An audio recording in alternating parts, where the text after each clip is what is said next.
아무도 믿지 못했다. 단 하나의 빨대가 사람의 생명을 구할 수 있다는 사실을. 그날 아프리카의 한복판. 섭씨 47도의 불볕더위 속 세계 각국에서 모인 유엔 평화유지군이 움직이고 있었다. 하지만 쓰러진 이는 병사가 아니었다. 유엔 고위 간부 중 한 명, 백인 노신사가 목을 움켜쥔 채 숨을 쉬지 못하고 있었다. 의료팀은 트럭이 막힌 길 저편 20km 지점에 있었고 캠프는 순간 아수라장이 되었다. 그때 조용히 한 남자가 걸어왔다. 땀에 젖은 군복 손에는 얼음물 보온병, 그 옆에 꽂힌 하나의 흰색 빨대. 그의 이름을 아는 사람은 아무도 없었다. 단지 그를 이렇게 불렀다. 그 한국인 병사. 단 몇 분 뒤 고위 간부는 다시 숨을 쉬었다. 바로 그 빨대를 통해. 주변은 침묵에 휩싸였다. 하지만 그것은 시작에 불과했다. 그날 이후 한 고위 장교는 끝내 눈물을 흘려야만 했다. 왜였을까? 지금부터 그 이야기를 들려드린다. 남수단 벤티우 외곽. 해가 뜨자마자 대지는 이미 화로처럼 다궈져 있었다. 붉게 갈라진 흙바닥 나무, 한 그루 없는 사막 한복판. 그곳은 평화 없이는 사람이 살아갈 수 없는 땅이었다. 그래서 유엔은 이곳에 평화유지군 기지를 세웠다. 미국, 프랑스, 가나, 브라질, 콩고 등 다양한 국가의 병력들이 모인 가운데 이번에는 특이하게도 처음으로 대한민국의 이름이 명단에 포함되어 있었다. 덜컥거리는 장갑채서 각국 병사들이 하나둘씩 내렸다. 신형 전투복 통신 장비 묵직한 배낭 성을 놨어. 마지막으로 조용히 차에서 내린 한 병사가 있었다. 그의 이름은 윤지훈 하사 27세. 낡은 군화, 색 바랜 배낭 손에는 청색 보온병 하나. 그 병 옆에는 하얀색 대형 빨대가 비스듬히 꽂혀 있었다. 그는 웃지도 말도 하지 않았다. 명단을 확인하던 프랑스인 중대장은 짧게 말했다. 대한민국, 그래 이쪽 벤치에서 잠시 기다려. 아무도 그를 더 묻지 않았다. 훈련 캠프 내 첫날 아침 윤 하사는 조용히 가장자리 벤치에 앉아 숨을 고르고 있었다. 그의 눈은 아직 이 기온에 익숙해지지 않은 듯 건조한 대기 속을 천천히 훑었다. 저 멀리 가나 병사들이 웃고 떠드는 소리가 들렸다. 저 친구 한국인이래. 실습 나온 대학생처럼 생겼네. 그 말에 무리 전체가 웃음을 터뜨렸다. 지우는 들었지만 반응하지 않았다. 그저 고개를 돌려 새로 설치된 막사 쪽을 바라보았다. 조편성 시간 캠프 지휘관은 명단을 부르며 병사들을 각 조직에 배치했다. 의무통신, 공병물류 수송. 이름이 불릴 때마다 모두 자리로 이동했다. 지훈의 이름이 불리자 지휘관이 고개를 갸웃했다. 윤지훈, 어느 팀 가고 싶나? 공병조로 배속 부탁드립니다. 낯선 대답에 모두가 잠시 그를 바라보았다. 공병 저체구 작은 친구가 삽질을 하겠다고 브라질 병사 하나가 속삭였다. 하지만 누구도 반대하지 않았다. 관심이 없었기 때문이다. 지휘관은 고개를 끄덕이고 적었다. 윤지훈, 대한민국 공병.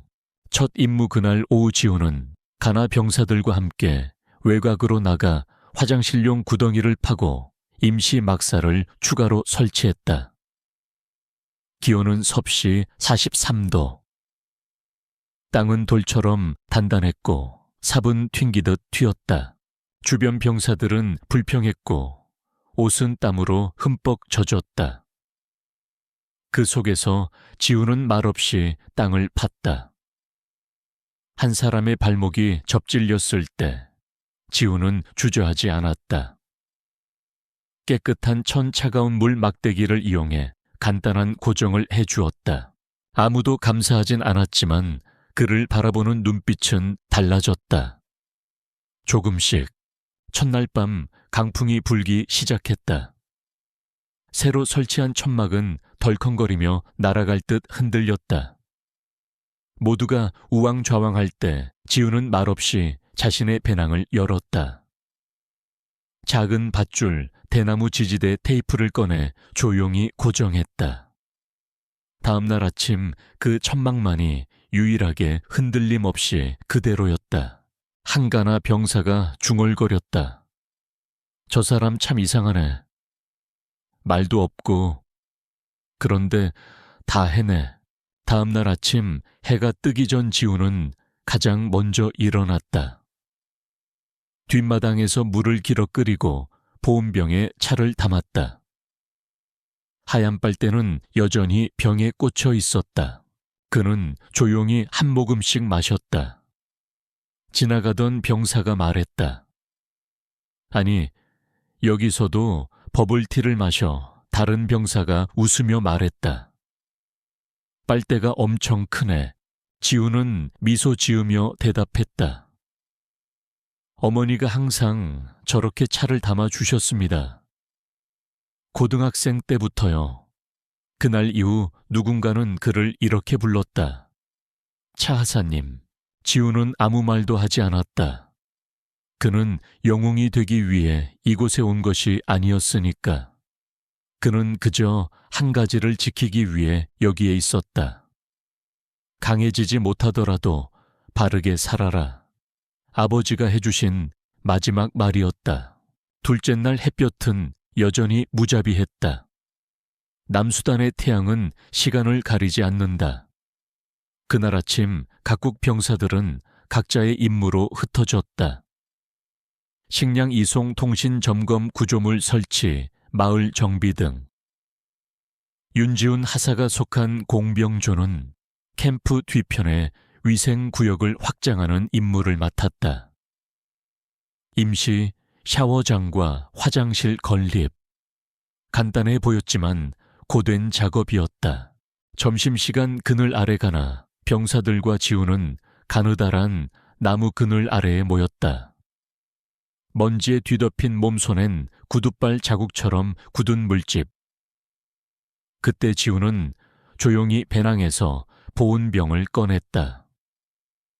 뚜껑을 열고 빨대를 꽂은 후 천천히 한 모금 마셨다.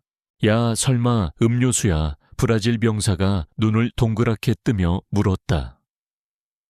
곁에 앉은 가나 병사가 고개를 갸웃했다. 그거 얼음 홍차야. 그러고는 웃음을 터뜨렸다. 여기 아프리카에서 장사라도 하시려나. 그들의 웃음은 악에 없는 호기심의 표현이었다. 지우는 반응하지 않았다. 한참 후 땀을 닦으며 말없이 말했다. 어머니가 매번 이렇게 준비해 주셨습니다. 대답은 짧았지만 그 안에 담긴 이야기는 길었다. 습관의 무게, 고등학교 다닐 때부터 매일 이 병을 들고 다녔어요. 겨울이어도 얼음차를 챙겨주셨죠. 그게 어머니의 방식이었어요. 그는 미소 지었다. 그 미소는 억지로 지은 것이 아닌 어릴 적 기억을 떠올리는 진심 어린 표정이었다. 더는 누구도 조롱하지 않았다. 그들의 눈빛엔 낯선 공감이 서렸다. 저녁 무렵 하늘은 금빛으로 물들었고 캠프 전체는 작업을 마치고 돌아왔다. 그러나 바람이 심상치 않았다. 임시 막사들이 크게 흔들리기 시작했다. 다들 줄을 매고 못을 박고 테이프를 찾느라 부산했다. 그 와중에도 지우는 말없이 배낭을 열었다. 작은 줄 대나무 막대 검정 테이프를 꺼내 사람들이 보지 못하는 틈을 찾아 정확하게 고정했다. 세찬 바람이 몰아쳤다. 막사들이 흔들렸지만 공병조 막사는 단단했다. 저 친구 뭔가 다르긴 해. 전날 지훈을 놀렸던 가나 병사가 중얼거렸다. 그날 밤은 이곳에 온 후 처음으로 고요한 밤이었다. 누구도 교대로 일어나 천막을 잡지 않아도 되었고 누구도 새벽에 기어나오지 않아도 되었다. 하지만 그날도 지훈은 누구보다 먼저 일어났다. 새벽에 차 한 모금 그는 막사 가장자리에 앉아 무릎을 모으고 보온병을 꺼내 천천히 마셨다. 새벽 바람이 그의 머리칼을 스치고 지나갔다. 그때 누군가 다가왔다. 바로 전날 그를 놀렸던 가나 병사콤의 28세였다. 말없이 옆에 앉았다. 한참 후 그가 입을 열었다. 한 모금 마셔도 될까? 지훈은 고개를 끄덕이며 병을 건넸다. 코메는 잠시 망설였지만 빨대가 익숙하지 않았는지 지훈은 조용히 빨대를 뽑아 병뚜껑에 물을 따라주었다. 고맙다. 그가 말했다. 지훈은 대답하지 않았다. 그저 고개를 끄덕이며 멀리 수평선을 바라봤다. 그날 이후 코메는 지훈을 처음으로 윤지훈 아이라고 불렀다. 처음이자 그 캠프에서 그의 이름을 정확히 부른 첫 순간이었다. 이름이 붙는다는 건 존재를 인정받는 일이다. 그 작은 변화는 시작이었다. 어떤 시선 그날 낮 장막 뒤에서 새로운 움직임이 있었다. 유엔의 고위 간부 로버트 스미스, 65세 백인 남성. 전쟁 지역 실무 경험이 많고 원칙주의자로 유명한 인물. 그는 늘 한국 병사의 파견 확대에 부정적이었다. 아직 국제 기준에 못 미친다. 그가 여러 회의에서 남긴 말이었다. 그런 그가 직접 캠프를 시찰하고 있었다. 하얀 정장 냉철한 표정. 보좌진과 의료진 통역이 뒤따랐다. 공병구역에 도착했을 때 윤지훈은 땅을 파고 있었다. 고개를 들지 않았고 땀이 모자를 타고 흘러내리고 있었다. 그의 존재는 스미스에게는 과거의 그림자를 건드렸다. 그림자 스미스의 아버지는 베트남 전쟁 당시 군인이었고 한국전에도 참여한 바 있었다. 전쟁은 그에게 몸과 정신 모두 상처를 남겼다. 나는 한국을 미워하진 않는다. 하지만 절대 잊을 수는 없다. 그의 아버지가 말한 마지막 문장이었다. 그 후 스미스는 모든 결정에서 한국을 조금씩 멀리 두었다. 그는 몰랐다. 지금 그의 눈앞에 있는 이 병사가 바로 그 벽을 넘으려는 한 사람이란 걸. 침묵에 마주침 지훈은 일을 마치고 천천히 일어섰다. 땀에 젖은 이마를 닦고 돌아서던 순간 그는 스미스와 눈이 마주쳤다.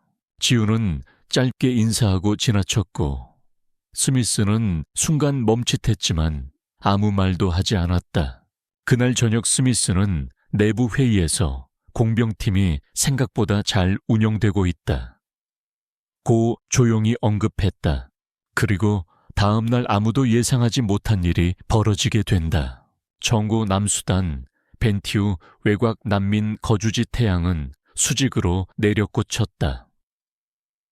그늘 하나 없는 대지 위로 유엔 마크가 박힌 장갑차들이 천천히 들어섰다. 희뿌연 붉은 먼지가 휘날리는 가운데 채서 내린 이는 로버트 스미스였다. 그의 얼굴엔 여느 때와 같은 냉정함만이 가득했다. 보좌진이 설명서를 건넸지만 그는 받지 않았다.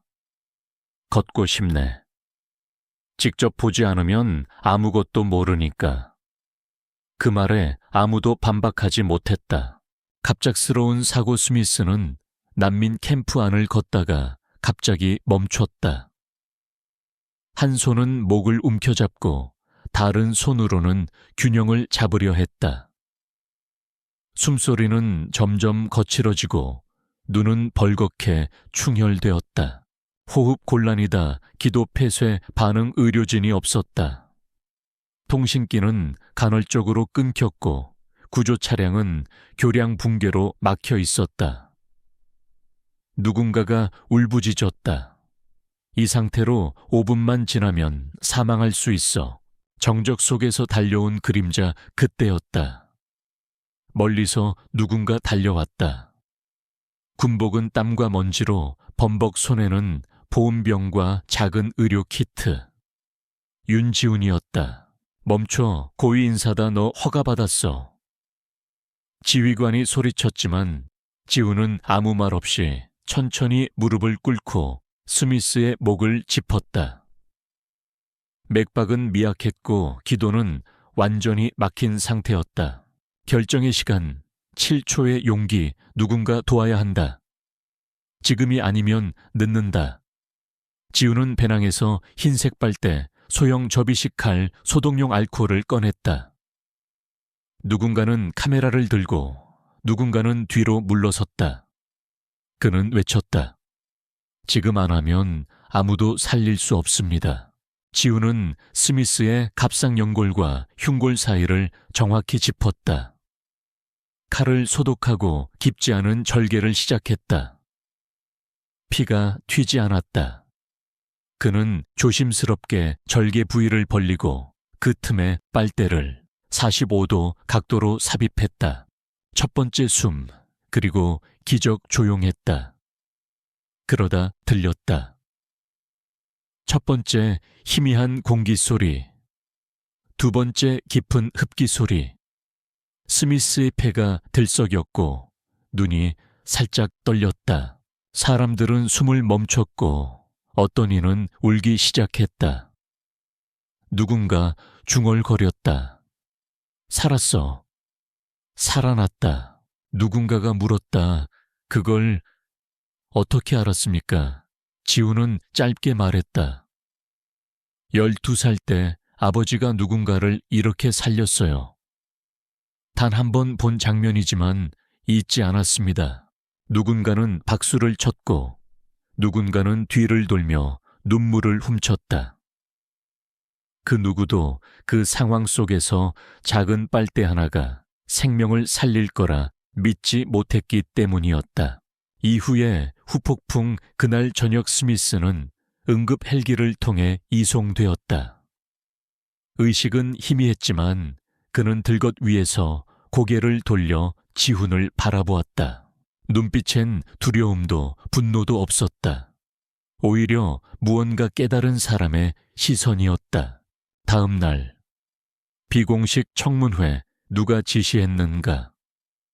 의료 자격이 없는 병사가 고위 인사를 절개했다. 국제 분쟁이 될 수 있다는 우려. 지훈은 그저 이렇게 대답했다. 그대로 두면 죽었습니다. 누군가는 해야 했고 제가 방법을 알았습니다. 그 자리에 있던 외국인 군의관은 한참을 침묵하다가 이렇게 말했다. 솔직히 말하면 나라도 그 상황에서 못했을 겁니다. 도구도 없었고 자신도 없었으니까요. 판단 회의 끝에 결정이 내려졌다. 지훈의 행동은 위법이 아닌 정당한 생명 구조 행위. 어떤 규정도 인간 생명의 가치를 우선할 수 없다는 단 한 줄의 문장이 남았다. 그날 밤 코메가 조용히 지훈에게 다가와 작은 손전등 하나를 내밀었다. 이제 새벽마다 그거 들고 나가요. 다들 당신이 새벽마다 조용히 도구 정리하는 거 알고 있습니다. 지훈은 손전등을 받고 고개를 끄덕였다. 그리고 말했다. 나는 칭찬받으려고 한 게 아닙니다. 코메는 웃으며 말했다. 알아요. 그래서 더 고마워요. 3일 후 캠프 분위기 사건 이후 3일이 지났지만 캠프 안의 분위기는 전과 달랐다. 농담 소리는 줄었고 병사들 사이엔 기묘한 정적이 감돌았다. 누군가는 지훈을 피처럼 존경했고 또 누군가는 조용히 그를 지켜보았다. 그는 여전히 평소처럼 행동했다. 새벽에 일어나 도구를 닦고 화단 주변의 쓰레기를 정리하며 빨대를 꽂은 보온병을 조심스럽게 다루었다. 오전 병원에서 온 보고서. 그날 오전 병원에서 돌아온 의료진이 중앙지휘소로 향했다. 그들은 조용히 한 서류를 전달했다. 그것은 바로 로버트 스미스의 공식 진단서. 기도가 폐쇄된 직후 3분 안에 시행된 응급절개 비위생적 환경임에도 성공적으로 기도 확보. 의사는 마지막에 이렇게 적었다. 그 행위가 없었더라면 환자는 살아남지 못했을 것이다. 그는 의사가 아니었지만 정확했다. 그날 저녁 캠프에는 변화가 일어났다. 사람들이 하나둘씩 지훈의 막사 앞으로 찾아왔다. 먼저 나타난 이는 프랑스 지휘관 장-릭 대위. 그는 커피 한 잔을 들고 조용히 말했다. 사과하고 싶다. 그날 널 막았던 건 내 오판이었다. 지훈은 미소 지었지만 커피는 받지 않았다. 그저 고개를 숙여 인사할 뿐이었다. 그 다음은 캐나다 조정관 그는 한 장의 서류를 내밀었다. 보고서 복사본이었다. 맨 위에 빨간 펜으로 적혀 있었다. 응급 상황에서의 정당한 생명 구조 행위. 위반 없음. 지훈은 말없이 받았다. 그의 눈은 흔들리지 않았지만 그 문장이 마음에 깊이 스며들었다. 그날 밤 작은 방문들 가나 병사들이 한 명씩 지훈의 막사 앞을 지나며 손을 가슴에 얹고 고개를 끄덕였다. 조용한 인사. 처음으로 윤지훈이라는 이름을 정확히 부르며 코멘은 가장 마지막에 찾아왔다. 손에 작은 손전등을 들고 있었다. 지금 이거 당신 길 비춰주는 거야. 지훈은 웃으며 말했다. 난 고맙단 말 듣자고 한 게 아니야. 알아. 그래도 고맙다고 말하고 싶었어. 다시 묻는 사람들 브라질 병사 하나가 조심스럽게 물었다. 그 순간 진짜 무섭지 않았어요. 실패했으면. 지훈은 조용히 대답했다. 실패했더라도 누군가는 시도했을 것이다. 아무도 나서지 않았다면 그냥 죽음만 남았을 거야. 이 한마디는 며칠 후 캠프 내부 회람지에 인용되어 로버트 스미스 회복 기념일에 소개되었다. 조용한 밤 보온병 곁에 별이 뜬 밤 지훈은 여느 때처럼 막사 앞에 앉아 보온병을 꺼냈다. 빨대는 새 것으로 바뀌었고 차는 식었지만 그의 마음은 한결같았다. 바람은 부드럽고 캠프는 조용했고 그의 존재는 점점 뚜렷해지고 있었다. 누가 이름을 불러주지 않아도, 누가 박수를 치지 않아도, 그로부터 며칠 후 캠프를 덮친 또 다른 위기, 이제는 모두가 한결같이 말할 수 있었다. 윤지훈 하사는 한 사람의 생명을 구했다. 하지만 사막은 그렇게 호락호락하지 않았다. 남수단의 거기는 지옥과도 같았다. 하늘은 종이처럼 건조했고 땅은 갈라졌다. 캠프의 주요 물탱크는 이미 바닥이었고 보급차는 지늘게 갇혀 들어오지 못했다. 모든 우물은 마르고 남은 물은 소중한 생명선 아이들이 마실 물이 사라지자 난민들은 짐을 싸기 시작했다. 염분 가득한 우물 부식된 통. 생존 자체가 위태로워졌다. 그날 오후 지훈은 조용히 본부를 찾아갔다. 손에는 작은 Y자 모양의 나뭇가지를 들고 있었다. 지금 뭐 하려는 거야? 프랑스 측 지휘관이 물었다. 지훈은 짧게 말했다. 물을 찾고 싶습니다. 뭘로? 직감과 나무 가지로요. 그 말을 들은 몇몇은 웃음을 터뜨렸다. 무슨 점쟁이야, ACM이 한 거 아냐 하지만 아무도 그를 막지 않았다. 왜냐면 잃을 게 없었기 때문이었다. 수색의 시작 지훈은 손에 와이자 나뭇가지를 쥔 채 캠프 외곽으로 향했다.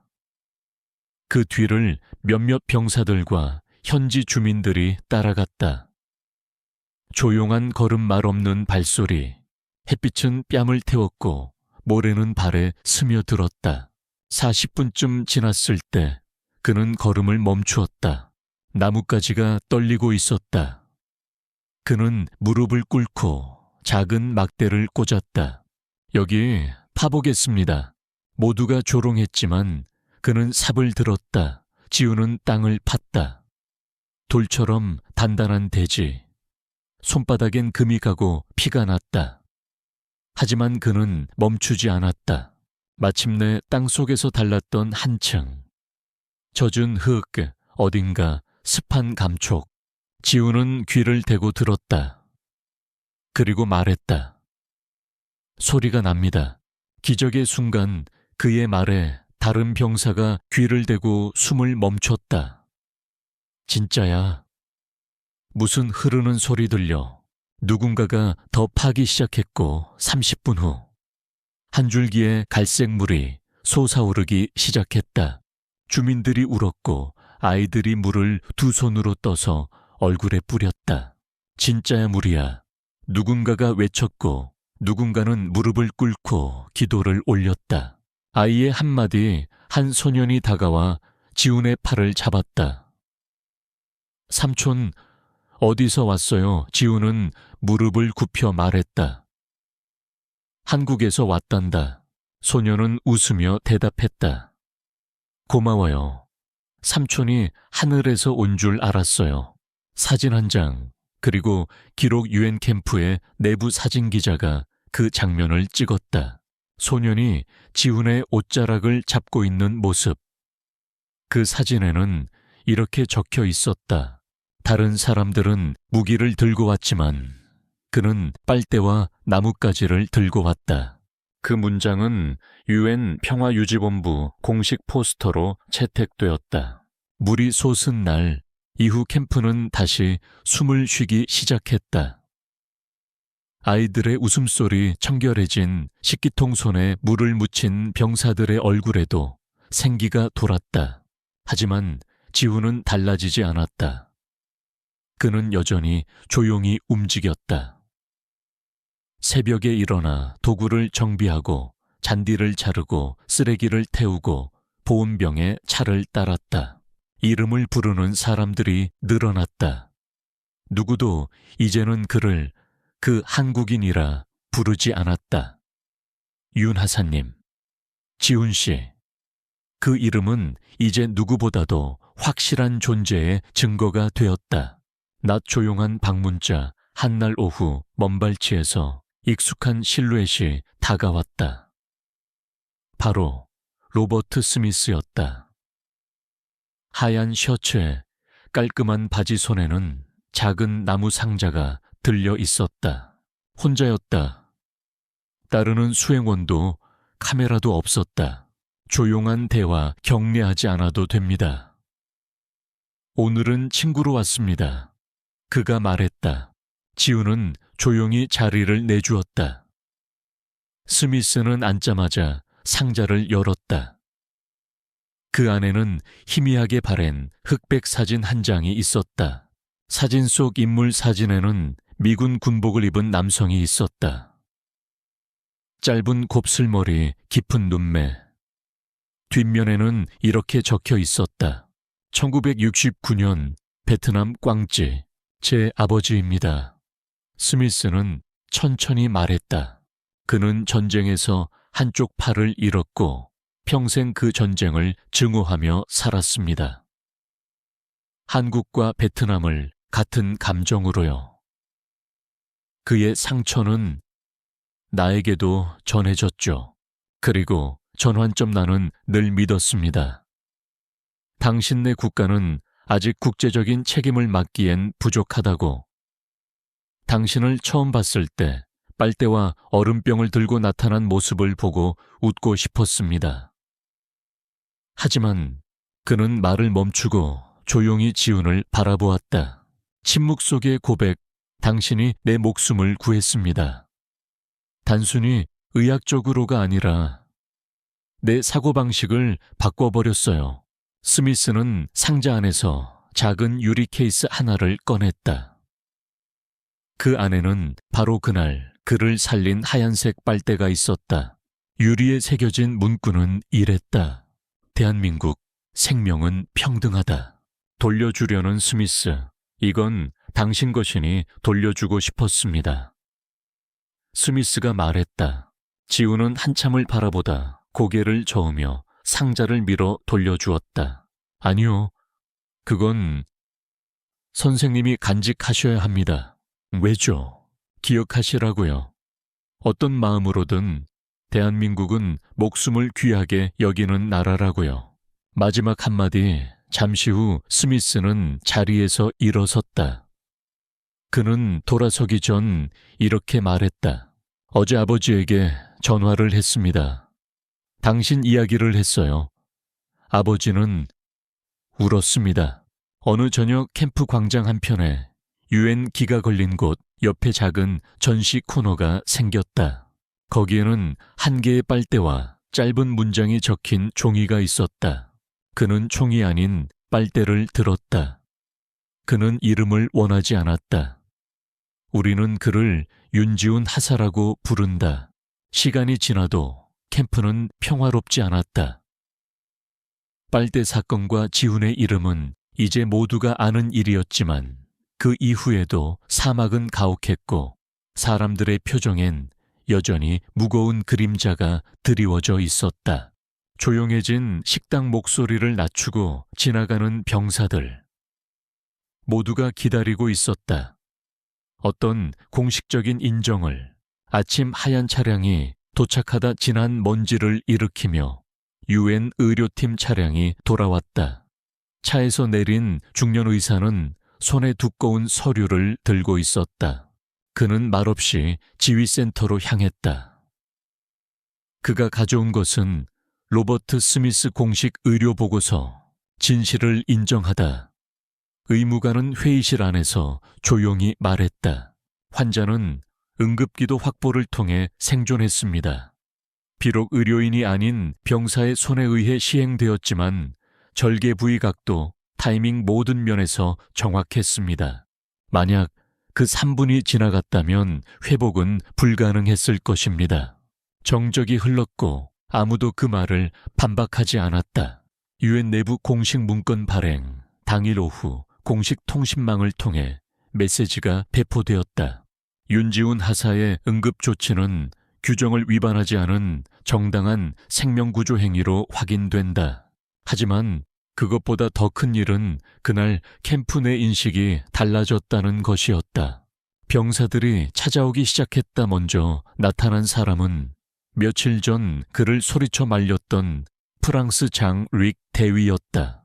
그는 조용히 커피 한 잔을 내려놓고 말했다. 당신이 맞았어. 난 틀렸고. 지훈은 조용히 고개를 끄덕였다. 사과는 강요하지 않아도 진심일 땐 느껴진다. 다음은 캐나다 지휘관. 그는 한 장의 문서를 들고 왔다. 그 위에는 빨간 볼펜으로 밑줄이 그어진 문장이 있었다. 의도된 규칙 위반이 아닌 생명을 위한 결정. 그는 그 문장을 손가락으로 짚고 말했다. 이건 보고서가 아니라 내가 배운 교훈이야. 가나 병사들, 그리고 진심 밤이 되자 가나 병사들이 한 명씩 지훈의 막사 앞을 지나갔다. 손을 가슴에 얹고 고개를 숙였다. 이전엔 그를 아이스티 병사, 그 한국인이라 불렀지만 이날만큼은 모두가 윤지훈이라 불렀다. 마지막으로 콤에 그는 지훈에게 작은 손전등을 건넸다. 당신은 새벽마다 도구 정리하면서 어두운 길을 걷잖아. 이제는 길을 비춰야지. 지훈은 고개를 끄덕이며 말했다. 난 고맙단 말 듣자고 한 건 아니야. 콤에는 웃으며 대답했다. 알아. 하지만 고맙다고 말할 자유는 내 몫이야. 그날 밤 누군가 물었다. 지금 돌이켜보면 무섭지 않았어요. 지우는 조용히 대답했다. 무서웠죠. 하지만 아무도 안 했다면 그 사람은 그냥 죽었을 겁니다. 그래서 누군가는 해야 했고 내가 할 수 있었기에 했습니다. 그 말은 회의록에 남았다. 며칠 뒤 그 말은 회의 문건 하단에 이렇게 적혀 있었다. 그는 영웅이 되려 하지 않았다. 다만 누구도 하지 않을 때 해야만 했던 사람일 뿐이다. 조용히 돌아간 윤지훈 하사 그가 남수단을 떠나던 날 캠프에는 아무런 행사도 없었다. 환송식도 사진도 메달도 없었다. 그는 왔을 때처럼 조용히 짐을 들고 떠났다. 모두가 알고 있었다. 그가 영웅이라는 걸. 하지만 그는 끝까지 말하지 않았다. 난 그저 할 일을 했을 뿐입니다. 귀국 후에 삼지우는 한국의 작은 시골 마을로 돌아왔다. 아직도 부모님과 함께 낡은 슬레이트 지붕 아래 살고 있었다. 낮에는 수도 고치고 밭을 일구며 조용히 살았다. 그리고 저녁이 되면 늘 그렇듯 얼음을 넣은 차를 따라 플라스틱 보온병에 담았다. 단 하나 다른 점이 있었다. 이제 그 병에는 빨대가 없었다. 지구 반대편 중부 아프리카 5년 후 UN 평화유지본부 한쪽에는 작은 기념 전시장이 생겼다. 유리 안에는 오래된 빨대 하나가 있었다. 그 옆에는 이렇게 적혀 있었다. 그는 총을 들지 않았다. 그는 빨대를 들었다. 그는 이름을 원하지 않았다. 그래서 우리는 그를 대한민국이라 부른다.